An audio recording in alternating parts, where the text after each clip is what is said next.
There we go. All right. Well, thank you everyone who's joined us so far today. Today is going to be one of my co-authors, Ang Pham from George Mason University, is going to be presenting some co-author work with myself, Margaret McMillan, and Marina. How do I say Marina's last name? Oh, I feel bad. Roma? I don't know. Noma? Yeah. Okay. I should double check that. Anyways, I shouldn't check those, yeah. Ang is going to be presenting on our project on industrial zones in Vietnam. All right. And just a reminder, the format, it will be about 45 minutes. You can ask, please feel free to unmute yourself and interrupt if you have any small clarifying questions. But also I can, as a co-author, probably try to tackle some of those in the chat as well too. And then we'll have about 15 minutes at the end for questions and answers. Thank you. All right. Okay, well, thank you, Brian, and thank you everyone for being here. Today, I'm presenting a project on the uneven impact of industrial zones on formal job creation in Vietnam. So industrial zones are increasing popular industrial policy. An industrial zone is, generally speaking, a geographical area with special investment incentive. And an industrial zone can stimulate growth through increasing investment and agglomeration.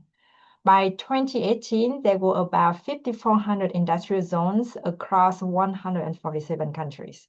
Sorry, quick question. Do you guys see this US screen sharing thing on my slides? I mean, I just see your slides. Yeah. Okay, so nothing obstruct the view.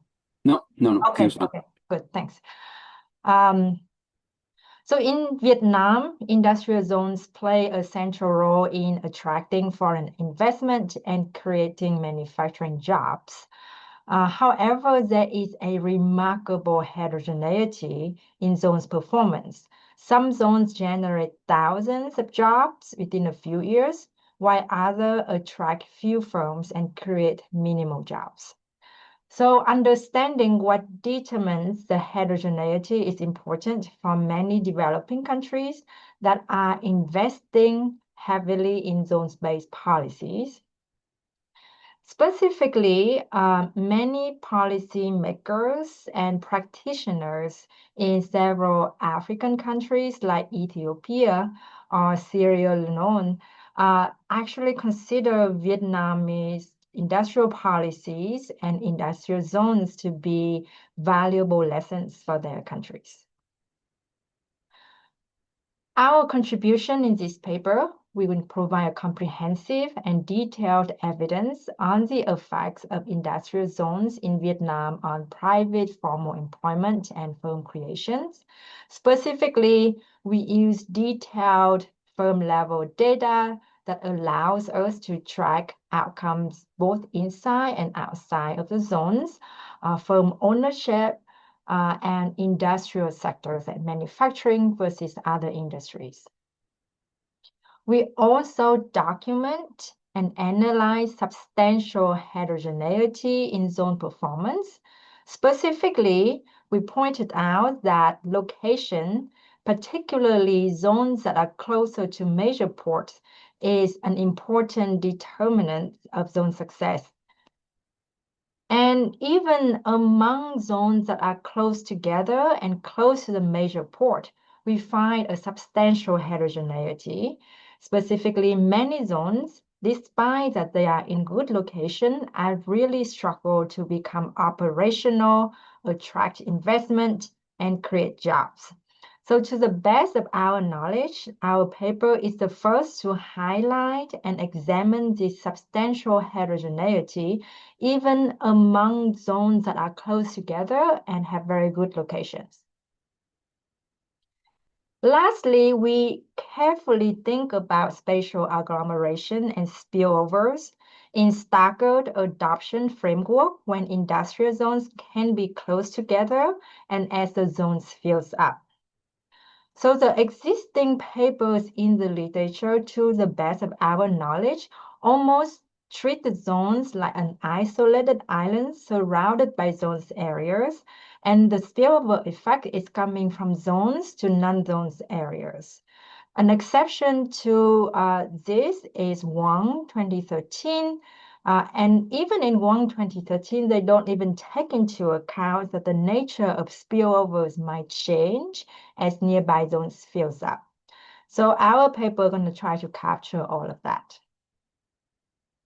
So throughout the presentation, I will show you a lot of results, but there are a few key results that I want you to walk away with. First of all, industrial zones increase private sector formal job employment and number of firms in Vietnam. Most of this employment gain come from foreign firms, manufacturing firms, and firms inside zones. Additionally, all of these employment gains are concentrated in zones near major ports, and many zones have struggled to generate jobs 7 years after establishment despite their locations. For the literature on the effect of zones in developing countries, they are limited with mixed results. There is a paper to Fessa et al. In 2025 finds that there's a large increase in formal employment as a result of the zones in Vietnam. However, their analysis focused exclusively on zones that were at least partially built and developed. So they are not accounting for zones that were established by the government but have struggled to start construction and build. So our analysis, which I'm going to explain later, including those zones as well.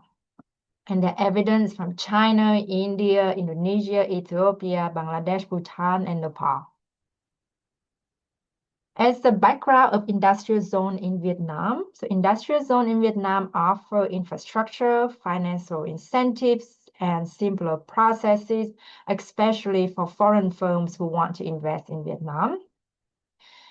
Administrative units in Vietnam, including the central government, then go the province, below the province are district, and the smallest administrative units in Vietnam is at the ward level. And that's the level we have the zone data for. So general process to establish a zone, the district first proposed to the province, then the province submits to the prime minister who will approve or disapprove the opening of a zone. And for the selection criteria, the proposal must demonstrate that zones have favorable conditions for the success of the zones. With that being said, the province have actually a lot of autonomy in deciding where to locate zones, how to develop infrastructure, and how to market their zones to potential investors. So in terms of data, we collect a comprehensive data of established industrial zones from 1991 to 2023. So by established here, we mean that those zones that were approved by the Prime Minister, and this zone may or may not be built or operational by the time of our study. And we collect those information using the Ministry of Planning and Investment, establishment census, official decreases, firm data, and online searches. So the point that we actually spend a lot of time and effort and try to be as much as we can to be exhaustive list of all the industrial zones in Vietnam, established industrial zone in Vietnam. And we have zones name, the ward that they are located in, the year of establishment, and other information. For the dependent of the outcome variable, we use the firm level data, which is an annual census of all registered firms in Vietnam from 2000 to 2019. We have the data on location, employment, industry, and ownerships of the firms. And we will have firm addresses, which allow us to identify if zones are in a boundary or not. And lastly, we create a consistent set of ward boundaries from 1999 to 2019. It's actually very heavy lifting data exercises because during this time period, there are a lot of changes in ward boundaries. So this histogram showed that industrial zones were established throughout the years from 1991 in 2023, with the peak is about the late 1990s and the mid-2000s. This is a map of Vietnam and industrial zones. So the blue dots, if you can see it, again, I apologize for the resolution. Try to find a better way to present this graph to make it easier to read. But you bear with me, the blue dots, the blue area that the industrial zone established by 2000. The green area that the industrial zone established between 2001 to 2020. As you can see on this graph, that the blue and the green are close together, indicating that many zones are geographically very close together, if not right next to each other.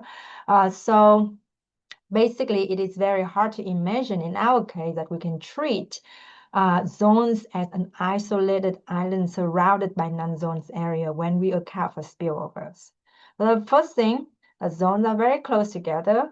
And the second thing is that just the spatial dimension of the zone, focusing on the blue dots, we will see that in 2000, there are a lot of early industrial zones we established around Hanoi and to the coast in the north, Ho Chi Minh City, and some along the coast and the south central regions. And the green area, again, is the later industrial zone. These industrial zones are expanded to in this general direction as well. So these two graphs show that a lot of employment and number of foreign manufacturing firms is in the industrial zone. Left is the employment number and right is number of firms. If you look at the blue line with the triangle, it's the employment and number of firms inside of the zones. You see from 2000 to 2016, employment in foreign manufacturing firms inside the zone increased from about a few thousands to more than 2.5 million, and the number of firms increased from 0 to 5. So there is a huge employment of foreign manufacturing inside the zones. So moved on to our estimation strategy. We use at this point a purely standard staggered difference in difference with spillovers. So the first line here is the staggered difference in difference. YIT is the outcome of interest in word I in year T. And then we control for word fixed effect, which is the first term. And then the second term is district year fixed effect. This means that we are comparing word within the same district. The third term is the linear cohort trend, YCT. This we allowing for the cohort to evolve differently in the linear fashion. We also control for the fourth term, which is the vector of word initial condition, interactive year fixed effect. And the fifth term is our staggered difference in difference estimate, the direct effect of an industrial zones on different outcomes. Standard procedure, we omitted year -1 as a base year. We also omitted year -5 because we are allowing for linear cohort trend. So we have to omit -5 to avoid perfect collinearity. And the last two terms in the second line of the equations are our attempt to capture the fact that spillovers in nearby words or nearby zones could be also, we try to capture the idea that the outcome in word I in year T could also be a function of manufacturing employment in nearby words and nearby zones. So more specifically on zooming on our direct effect, Our treatment was gonna be was establishing industrial zone from 2005 to 2012. We chose this treatment period so that we have enough pre-treatment period and post-treatment period to look at the dynamic effects and the pre-trend. The control wards are wards with no industrial zone as of 2023. And again, treatment and control wards are in the same district with our district year fixed effects. To estimate the Starker difference, as of now, most of you know that there's several ways. We follow Aldrich 2021. This is the direct effect. Essentially, we estimated each cohort, the effect of each cohort separately. And for the aggregate effect, we take the weighted average of each cohort. Moving on to talk about how we create the measure for spillovers, which is the terms in the second line of the equation. So I will try to go over a little bit slower here. So first of all, we measure spillovers up to 200 kilometers away from a specific ward in a 10-kilometer ring. So we have ring equal to 1, which is the 0 to 10 kilometer. 2 is from 10 to 20 kilometer, and so on. So a ward or a zone is assigned to a ring based on a ward centroid's location relatively to ward I. For each of the 20 rings around each ward, we compute the average manufacturing employment per square kilometer, either in the ward or in the zone in the previous year. And then we follow Klein and Moretti 2014 to compute the 65th percentile and the 85th percentile of manufacturing employment density.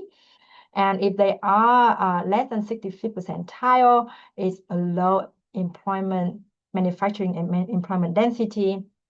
Between 65 and then 85 is medium, and greater than 85 is high for the entire period. So here is a specific example. Let's say wards B and C are within the 10 kilometers of ward A. So they are in ring number 1 of ward A. Then we're going to use the annual manufacturing employment and the square kilometer of ward B and ward C to calculate the average manufacturing employment density in ring 1 of ward A. All right. So let's say in 2001, the manufacturing employment density in B and C is low. So it's in like less than 65th percentile, or less than 10.8 people per square kilometer. Then for ward A, in ring 1 in 2002, the indicator for low is going to be equal to 1. Indicator for medium is equal to 0, and high is equal to 0. And in 2006, let's say the average manufacturing employment density in B and C is higher now. It's between 10.8 and 37.5 people per square kilometer. Then it's in the medium range. Then for ward A in ring 1 in 2007, the indicator for low is going to be 0. For medium, it's going to be 1. And for high, it's going to be 0.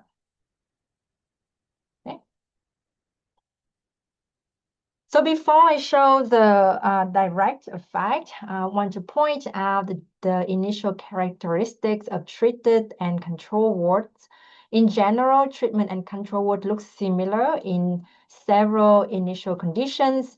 A few places they are different is treated wards seem to have higher population and higher ethnic Vietnamese population than control wards, and treated wards are closer to major ports in Vietnam, like Hanoi, Ho Chi Minh City, or Haiphong.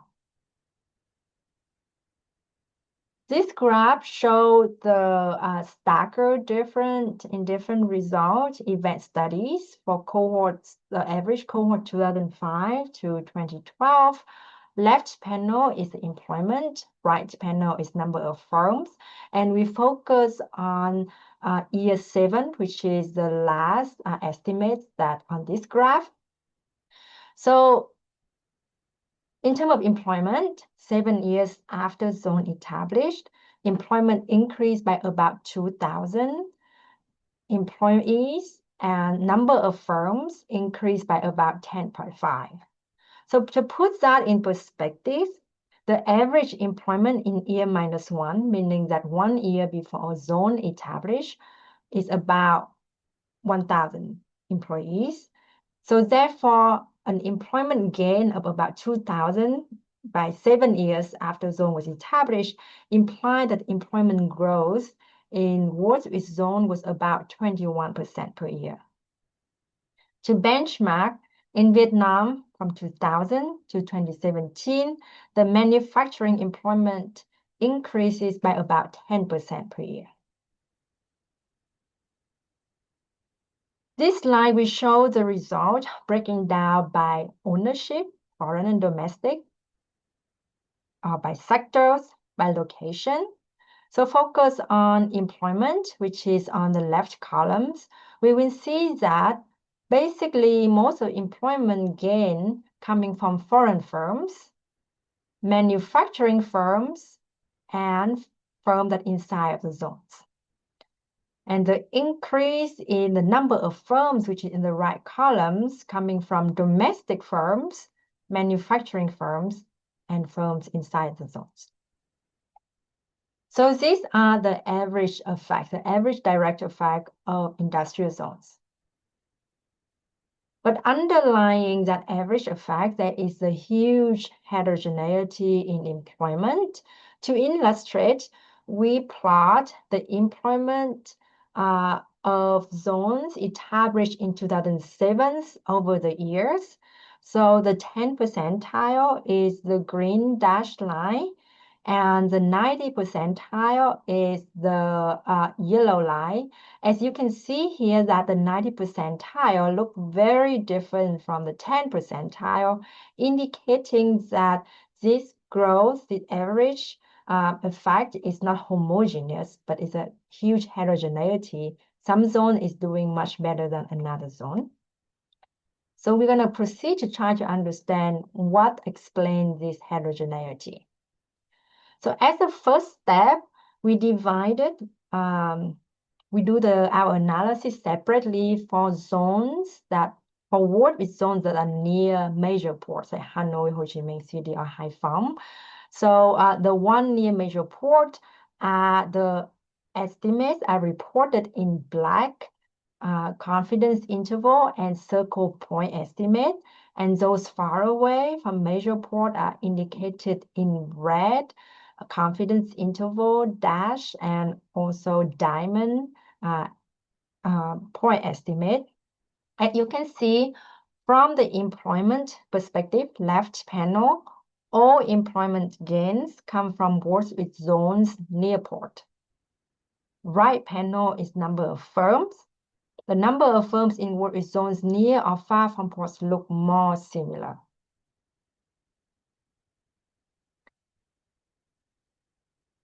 We further decompose this result by ownership. So now let's look at employment result. On the left panel, we see that most of the employment result actually come from foreign firms, manufacturing firms, and firms inside of the zone, but all of that coming from the area near ports. On number of firms, actually, if you focus on the number, you will see that the increase in number of firms come from various sources. So it is not specifically in one area versus another, but the employment gain is more pronounced here.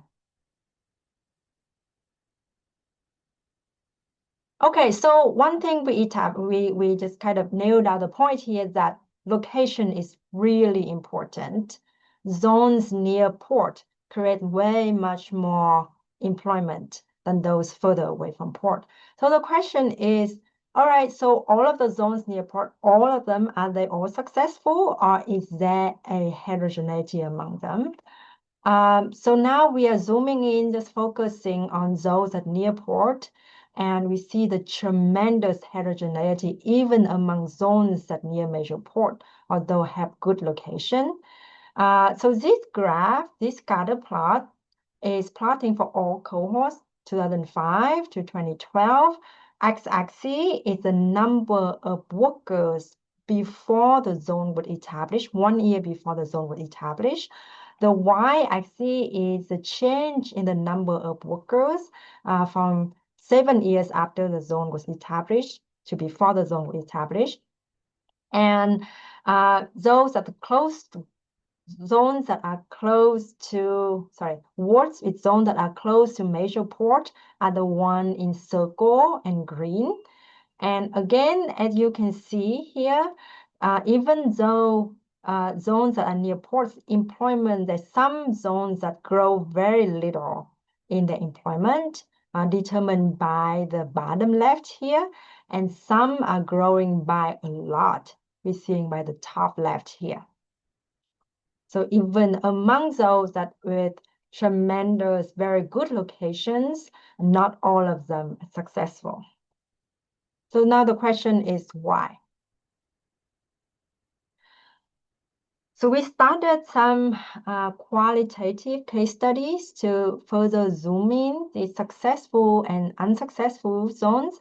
As the first step, we look at zones in the same district, close, have good location, like close to major port.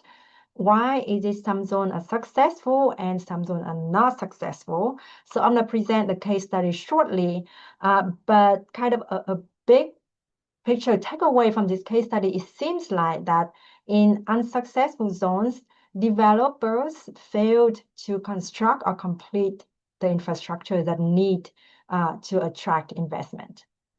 So let's go over the case study. Case study number 1 is Industrial Zone Inform 1 and in Industrial Zone Inform 2.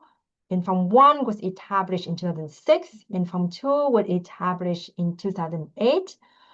Both are in Inform District, Bắc Ninh Province. They are right next to each other and very close to Hanoi, about 35 kilometers or 22 miles. So they are in very good location. They are in the same location essentially, and we are holding their district governance constant here. 6 years after establishment, Inform 1 employment increased by about 40,000. While Inform 2 didn't see any employment gain.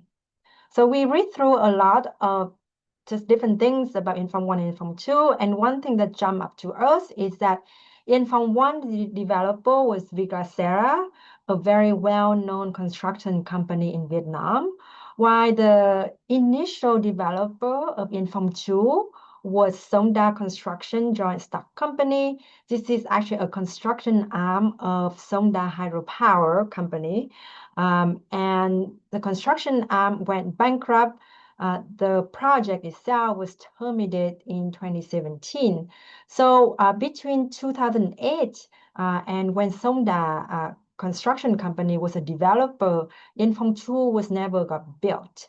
And later on, when the project was terminated, Inform 2 was actually assigned to different developers, broke down in 3 different zones and assigned to different developers. All right, case study 2 is Industrial Zone Yên Binh, established in 2012, and Nam Pho Yên, established in 2007. Again, both are in the same district, same province, and these are close to each other and close to Hanoi, about 40 or 60 kilometers or 24 to 37 miles away from Hanoi. 6 years after establishment, employment in Yên Binh increased by about 15,000, while employment in Nam Pho Yên only increased about 199. And a lot of things that different, but one thing jump out again to us is that the developer in the corporations, they seem to be a good job at building the factories and infrastructure. Nam Pho Yên have 2 developers, and both of them by 2022, again, the place was established in 2007, but by 2022, both developers only cleared and compensated 50% of industrial land and only built part of the infrastructure. Vinasuki, which is one of the developer of Nam Pho Yên, aspired to become Vietnam's first domestic car maker. They was under heavy debt and had to auction their asset in 2020. In other case studies that we read so far of unsuccessful zones near ports or near major port or have a very good location, we see, generally speaking, a lot of zones, a lot of unsuccessful zones have delays in construction and completion. And some of these delays are driven by difficulty in land clearance and reaching agreements on appropriate compensation for the household. So I just listed out two very good, well, two industrial zones that have a very good location here, but they have problem with land clearing and compensation to the households.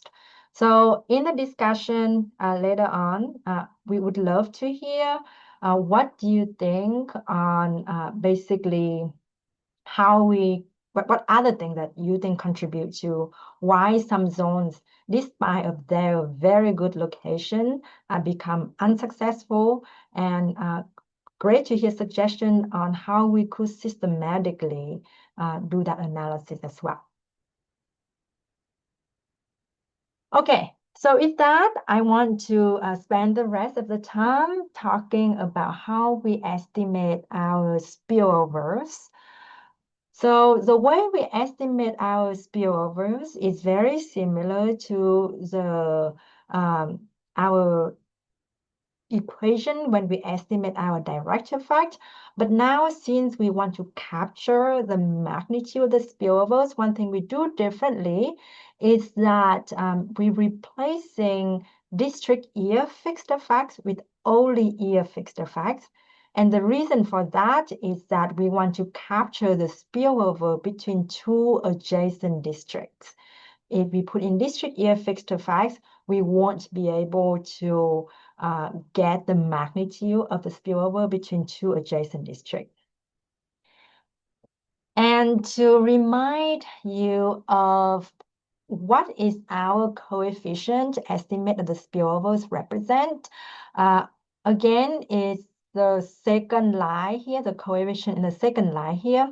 Essentially, we are comparing outcomes in wards that are surrounded by wards with medium or high manufacturing employment density with those with low manufacturing employment density. So estimate beta BR here is for medium compared to low, or high compared to low employment density area. Okay, so the first result I want to show is the employment spillover result from nearby areas. X-axis is our distant band. So for example, when x-axis is 20 here, it means that we are estimating the nearby area between 10 to 20 kilometers from ward I. 40 is between 30 and 40 kilometers. So I want you to focus on when you focus on something, but the red confidence interval with the diamond shape point estimate for the estimate of the high employment density area compared to low, and the black confidence interval with the circle point estimate are medium density area compared to low. And I want you to focus on the first two set of coefficient from 0 to 10 kilometer and 10 to 20 kilometer, or the ring 10 and ring 20. As you can see here, the point estimate here and the coefficient imply that if ward A was within 20 kilometer of high or medium manufacturing density employment area, their formal employment in ward A gonna decreases compared to if they was within 20 kilometer of the low manufacturing employment density area. So that is the first two coefficient implying. And this idea of our result is quite consistent with the idea of agglomeration shadow introduced and studied by Hornbeck, Michaels, and Rauch in 2024. In their papers, they pretty much saying that areas that are near a very large cities, there must be some economic activity that were depressed. And the reason why for the economic activity near the large city are depressed is because firm wants to escape local competition in the product market, because the large cities have a lot of competitions already, and the area nearby them want to escape the competition. So they move further away. And on this slide, I want you to focus on the coefficient of ring 40 and ring 50, which is within 30 to 50 kilometer. And here we see a positive coefficient for especially the high manufacturing employment density. It's implied that if Ward A was within 30 and 50 to 50 kilometer of a high manufacturing employment density area, formal employment in Ward A increases. And after 50 kilometer, the employment spillover pattern is then generally smaller and becomes statistically insignificant as we move further away. So that is the spillovers effect, or the spillover effects of employment in general. And now we break it down by domestic firms and foreign firms. And we see that in this graph show that the spillovers from nearby areas doesn't affect employment of foreign firms by much. Basically, the coefficient is very small and statistically insignificant. And this result is consistent with the fact that foreign manufacturing firms in Vietnam are highly export-oriented, import majority of their imports, and operate largely independent of the local market. That Brian had and co-authors have the paper about. And this is the result for domestic firms. We can see that actually the employment spillover from nearby area affect domestic firms. Agglomeration shadow here for area within 20 kilometer. In other words, we see the point estimate is negative and statistically significant, consistent to the overall result. Between 30 to 50 kilometer, we see a positive estimate and statistical significant for a high beans. And this may be consistent with the fact that perhaps domestic firms who sell a lot more of their output in the domestic market are more likely to want to space out to avoid local competition in the product market.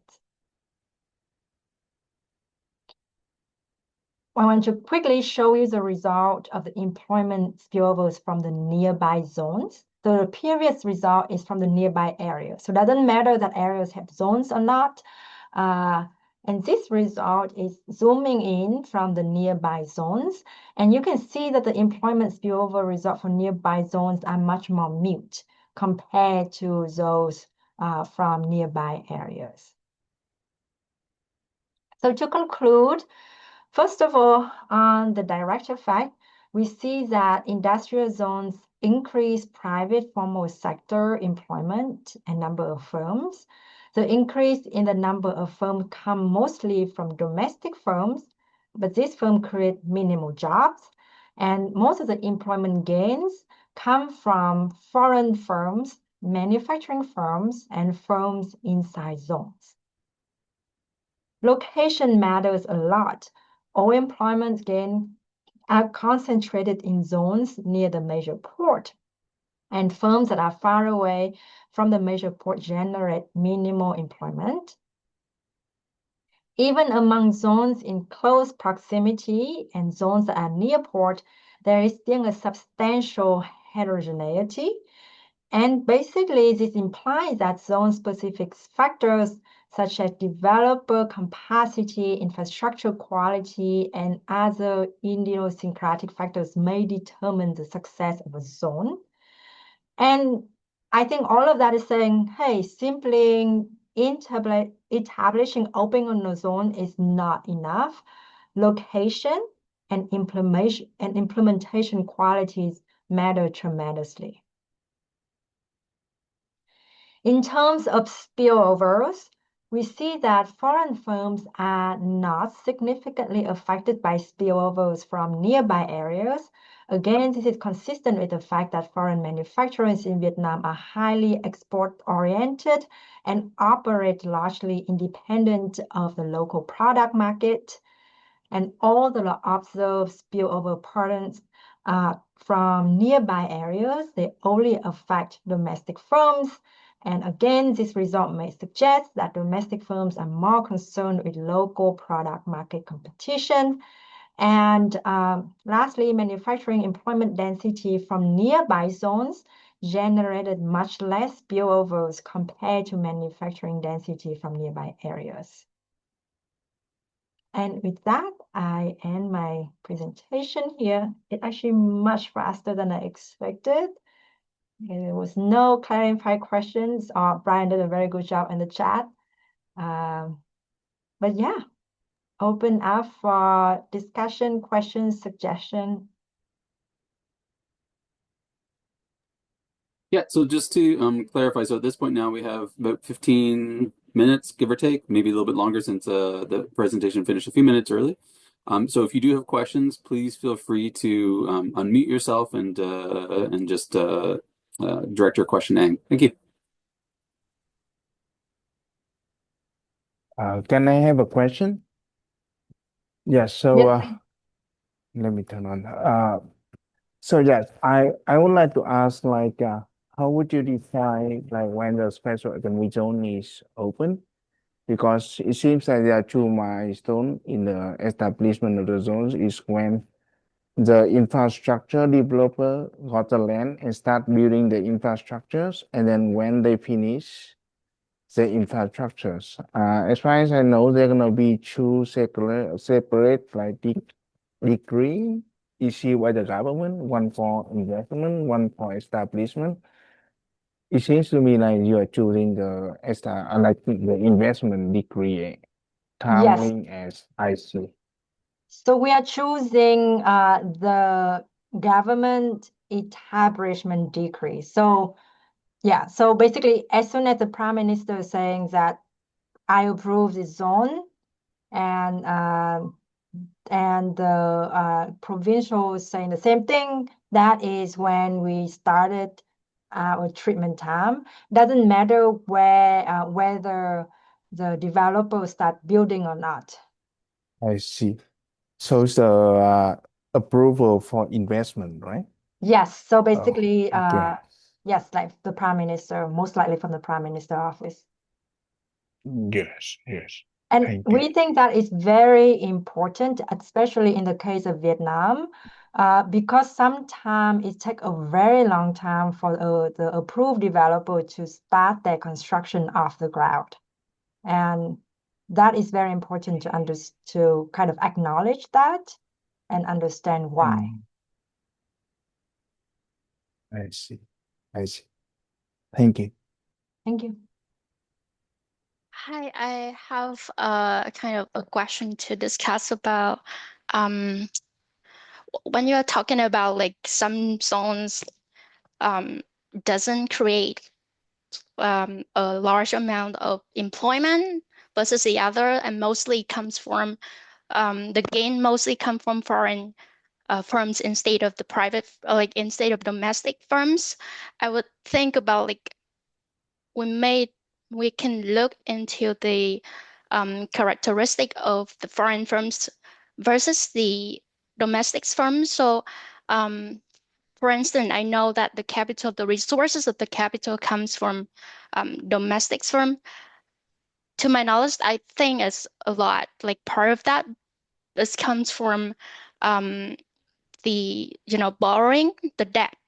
for that firms. So maybe if we can look at the debt of those firms to see, for example, if firms want to expand the business or something like that, but they limited to the resources of getting the resources by borrowing or for getting the other resources in order to operating the business, then maybe it could be like the reason why they cannot expand the business, and therefore they hire less labor rather than the labor creating in that zone by the zone characteristics. That's what I'm thinking.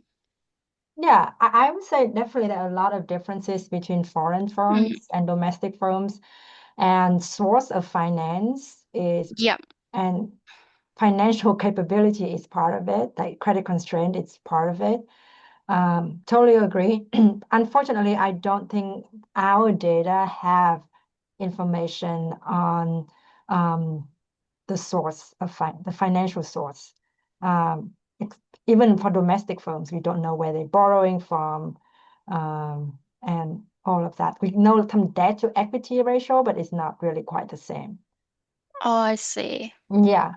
But definitely agree. Like there are a lot of things different about domestic and foreign firms. One of them is a financial constraint for domestic firms. Okay. Yep. Yes, Gian? Hi. Thank you.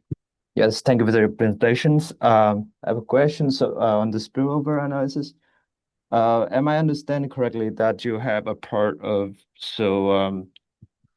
where the firms they have has higher power in the product market and therefore they drives out the firm within the region and therefore also leading to the stronger power in the labor market? Is that what I'm? Is that a? Am I Are you understand talking correctly? about this result right here? Yes, I think yes. Yes. And then you're focusing on like the coefficient, the first two set of coefficient, right? The negative coefficient here. Yes. Okay, so let me just try to elaborate a little bit, clarify a little bit more. So if you imagine here that let's say if you are a ward A, and if you are next to wards that have a lot of manufacturing employment density, a lot, like let's say if you are in Hà Tây and somehow you are next to Hanoi, it's just a lot of employment activity going on here, manufacturing employment density. Then the prediction here is that your employment gonna decrease compared to, let's say, if you are not next to Hanoi, where it's much less manufacturing employment density. And the reason for that, I think that was your question was asking, is following what the agglomeration shadow was saying, that it's because the competition among firms and with firms in Hanoi was so competitive that if I'm in Hà Tây, I might as well not opening anything because it's very hard to compete with firms in Hanoi. So I may go further away from that, maybe open somewhere else or further so that I have a better chance to capture my consumers. And so that emphasized by the fact that we actually don't see the same result in foreign firms. So the foreign firms, most of the time, foreign firm in Vietnam, they are not worrying about competing for consumers or products with the Vietnamese market. They dare to export. So it doesn't matter whether they locate near area with high employment density or not, or manufacturing employment density or not. They don't care because they're not competing. But for domestic firm, you're talking about, let's say, bicycle manufacturing, so something like that in Hà Tây, they had to compare to bicycle manufacturing in Hanoi. They were like, oh my God, this is a lot of competitors that are coming from Hanoi flooding the market of Hà Tây. Might as well not open my business in Hà Tây, might as well open it somewhere else that's further away, so that I can capture the consumers better. Yes, I see. Yes. But then can we also assume the same thing? I mean, for the foreign market, which is for firms in the industry, for domestic firm in the industry zone, we have because they largely will just also supply to some other market, right? Because I mean, for example, I think the product market is usually very concentrated on the big cities, but then I'm not sure, can we assume that the labor market are more scattered, or and therefore we can assume the same thing in what would you have in the foreign market with the domestic market, with of course with a lot of caveats. So you're So- thinking about the labor market. So our story is about the product market, but you're thinking yeah, of what about the labor market, right? Yeah. That's a good point. I have to think more, but I would say for labor market for foreign firms specifically, there is a lot of internal migration. Like, let's say if we want to work for Samsung, and Samsung is located in Tai Nguyen, let's say. I guess if you living in Lao Cai or somewhere else, you will be willing to move to Tai Nguyen to work for Samsung. So for foreign firms, I don't necessarily think that the labor in terms of close or far to them is a constraint, because a lot of people in Vietnam are willing to move to work for them. As in the domestic firms, whether they have the labor market constraint, I would have to think a little bit more about it. But I would say, yeah, I don't know. I have to think more of it, but I think the story more of a local product market. And the reason is for big cities, maybe there are a lot of people living there anyways, so labor might not be a constraint. But I would have to think more about it. Yeah. Unless Brian have any brilliant thing to say about the labor market in Vietnam. I think the only thing I would just add is just reiterating that internal migration is just so high, right? Workers are moving to these locations. The foreign firms are kind of geographically tied to being close to ports because they want to minimize internal trade costs for both, getting goods out to the port to export, getting inputs in from the ports to assemble. And so the workers are the ones who are moving to where the firms are locating, right? It seems, yeah, I don't know. My first sense is that it doesn't seem like labor markets are a big constraint with all the high levels of internal migration. Yes. Yeah. Anh Ngọc Anh, please. Yeah. I want to say that I like the paper. So can you speak a little bit louder? I cannot hear you very clearly. Yeah, I like the paper. Oh, thanks. I think it's addressing an important question, and you have a neat context to a natural experiment to do that. I think if you work in developing countries, you know that provinces and localities, they compete. They build a lot of this, and some of them are wasteful and have negative effect on neighboring localities. So your paper really looking into that. So I want maybe suggest you to look at kind of a general equilibrium effect, right? It's just not only taking labor investment from other places when you build this, but in general, can you find a net general equilibrium effect that is positive for this type of zone? That's the first comment. The second comment is, since this is a definitive, staggered definitive approach, I guess that you have look at the parallel trends before, and maybe you in the paper you can show that. The third comment is about the spillover. When you think about it, it can be negative and positive, right? The positive is that when you have a center like this, when it become too crowded, they would move to nearby. Or the negativity is that they check all the labor or in the area, so it's hard for you to really compete. Exactly. So maybe you can look at different dimensions and see how these spillovers that you measure can be decomposed into certain positive and negative effect. I don't know whether it's possible. It's just an idea that come to my mind. And also, for example, I was thinking that maybe the foreign firm may attract domestic firm, for example. If you can find that, that'd be cool, right? Because we're always thinking about spillover from the FDI enclave into the domestic economy.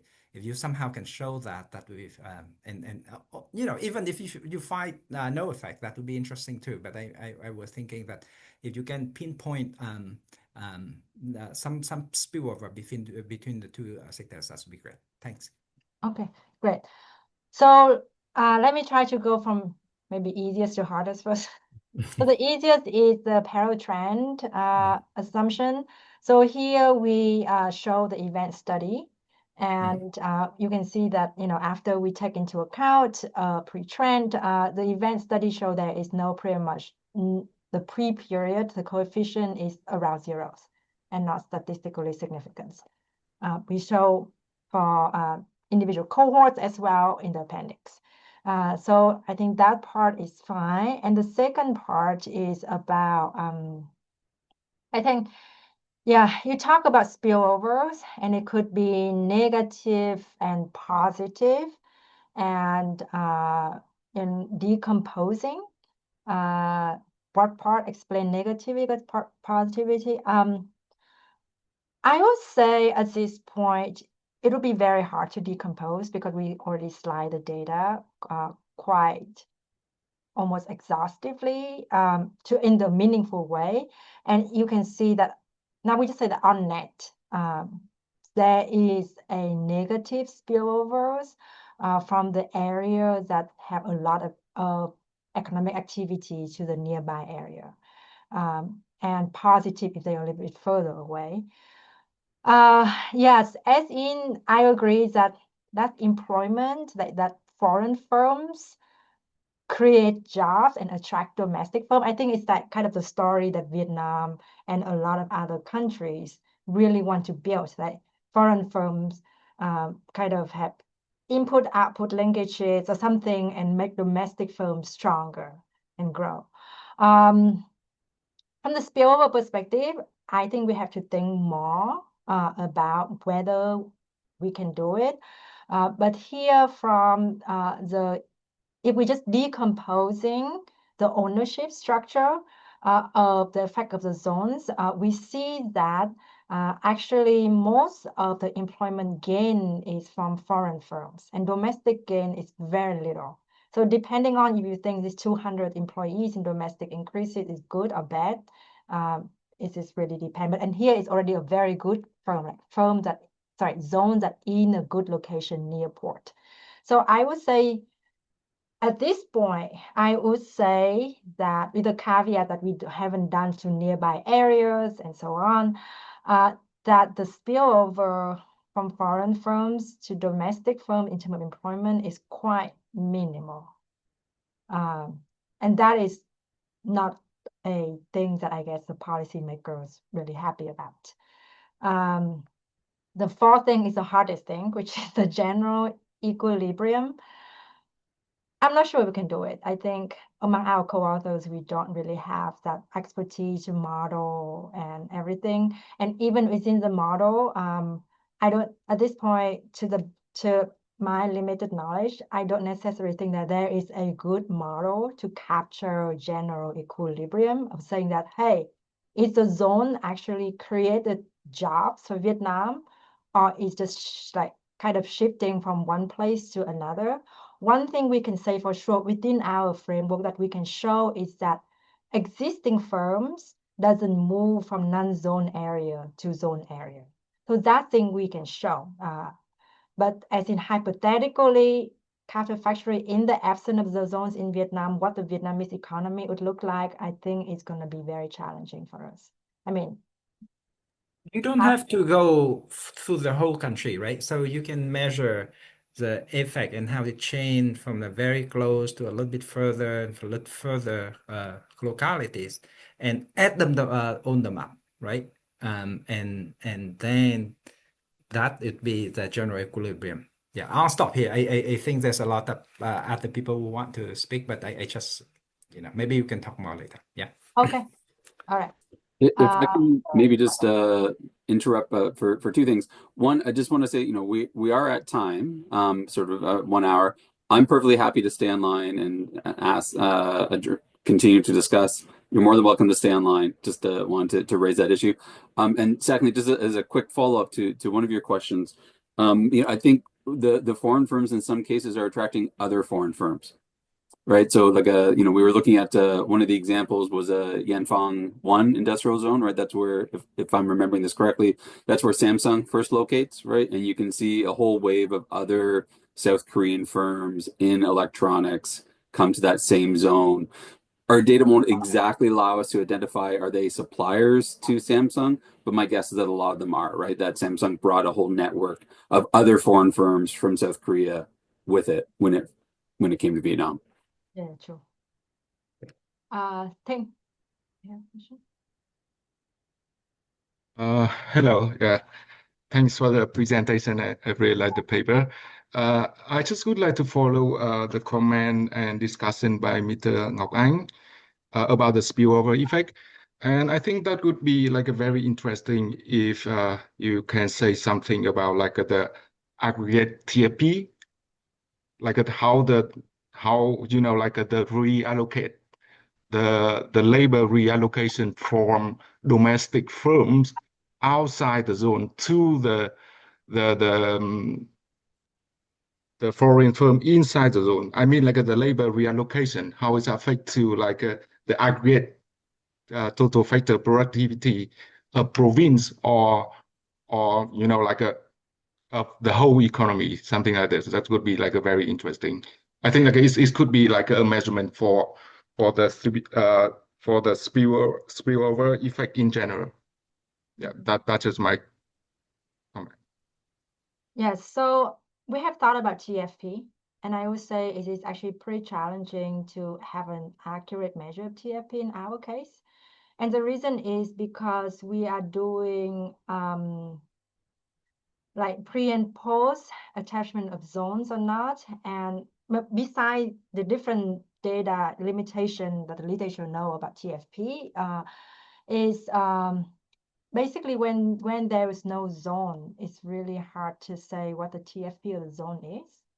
I mean, when labor is 0 and revenue is 0, so 0 divided by 0 is something. From my point of view, is something like you just reallocate labor from a group of firms to the other group of firms, right?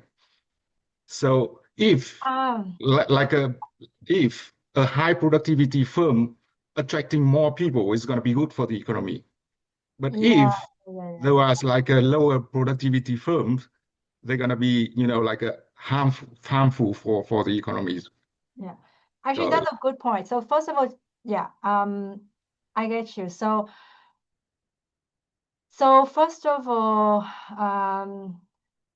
there is the JDE paper that doing estimate the zones, the effect of zone in Vietnam. I think what they found is more likely that labor is not kind of moving from, but they're moving from more like agricultural and own account business to working for this firm. So I think to some extent, that paper address some of your questions, because if you think that agricultural sector and also own account firm are lower productivity than these foreign firms, then to that extent, maybe it addresses some of that. Yeah. Thank you. Mm-hmm.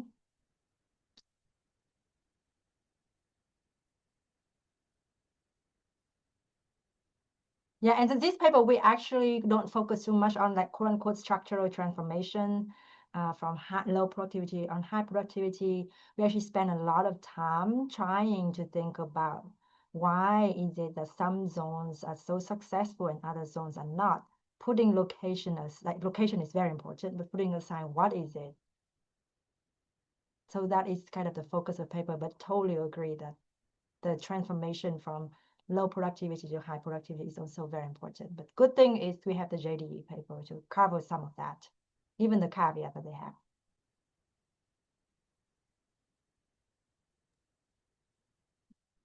Any other questions, comments?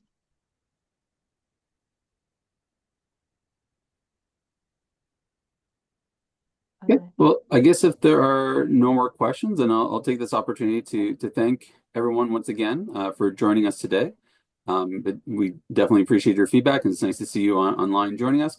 We will have we have another one scheduled already in February, and I'm moving forward for scheduling additional talks in March and April. So please keep an eye out, either following me on X or Twitter, or if you're already on the email list, you'll get updates for that as well too.